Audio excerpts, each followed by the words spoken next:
We're already on skill 6 and ready to put together our oboe. First thing we want to do is make sure that we have our case closed, and we're going to find the top side.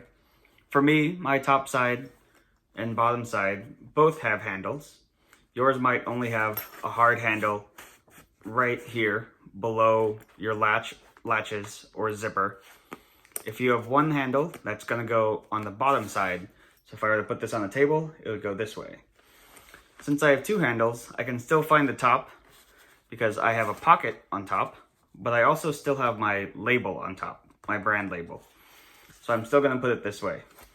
My flat surface I'm going to use right now is the sofa behind me. It might be a table next to you, or it might be a chair next to you. Your lap is not going to be a safe flat space. There's almost no chair that you will consistently have your legs level to keep the instrument safe. So don't use your lap as your level surface for your case as you're putting it together. Once it's on your flat surface, go ahead and unzip or unlatch the case. Once I have opened it, I know what my case looks like. I know where all the pieces go. Make sure that the first few times you open your case, you know exactly how everything looks in there. I would recommend taking a picture the first time and just keeping that picture as a reference so that we can put everything back in safely. Everything has a specific home in your case. Before taking out any parts of the instrument, I would start by taking out the reed and putting the reed in some warm water, since you had a water cup in your case. The reed being in the water now gives it the couple minutes while we put the instrument together so that it's ready when we're ready to play. After you have that, go ahead and grab your bell. Your bell should look something like this. It may or may not have this key. If it doesn't have this key, we don't have to worry about a whole lot. If we do, we want to make sure that we're holding that when we put on our middle joint. Our middle joint is going to look like that. We have keys hanging off the top, and we have a cork side on the bottom. I mentioned this key if you have one.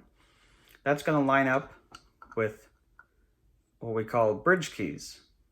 So there's a piece that hangs out over the top here, and a piece that hangs out over the bottom on the middle joint. I'm grabbing so that my palm is touching none of the key work, and my fingers are wrapping around over the bars, not touching the bars. If I'm grabbing like this, I'm going to end up squeezing too hard and bending those rods out of shape. So I'm grabbing over, reaching around across the bars. I'm going to press down this key if I have one, and light twists and turns so that I can line up those bridge keys right there. Then I can let go of that key and everything should be fine. Same thing at the middle. And we're going to repeat that process as we grab our top joint. Our top joint, again, grabbing from where our palm is going to be touching nothing, hopefully. We can reach around, again, not crushing rods. On our middle and bell joint, I would actually grab down near the bottom and either press down one or both of these keys, but make sure we have some grip on the middle joint. If we're just at the bell, we're going to be twisting and turning and it won't do anything. This middle joint has two bridge keys, one here and one about 180, maybe, let's see, what is that? About 120 degrees. They're both on your thumb rest side, these two rods there. So we want to make sure those line up. We want to get them pretty close as we start pushing our pieces together, and then do our light twists and turns. If no keys are pressed, then we have no worry that any of the mechanisms will get caught on each other. Just a couple light twists and turns, make sure the pieces come all the way together, and that bridge is fine, and that bridge is fine. And that has our main part of our oboe put together. Take your reed that's been soaking, suck out any extra water, or blow it out from the back. From near the top of the cork, I'm going to place my reed in for the small hole and give it also twists and turns to get it in.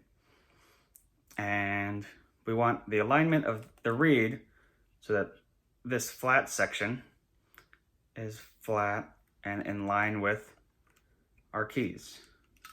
Our keys are flat here, so we want our reed to be flat here, because that's going to be what's in our mouth when we're eventually playing.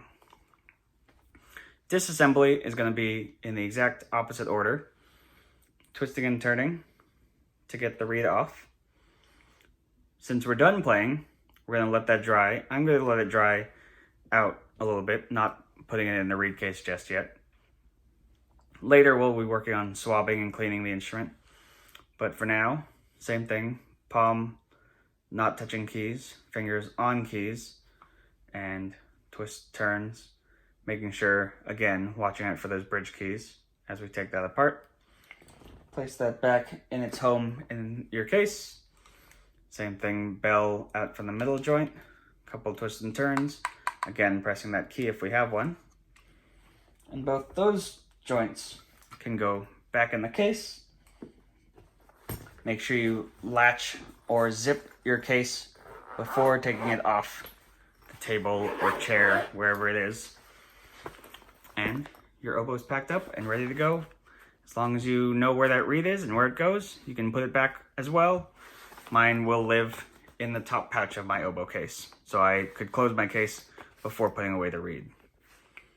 Practice that a few times before you forget where everything goes.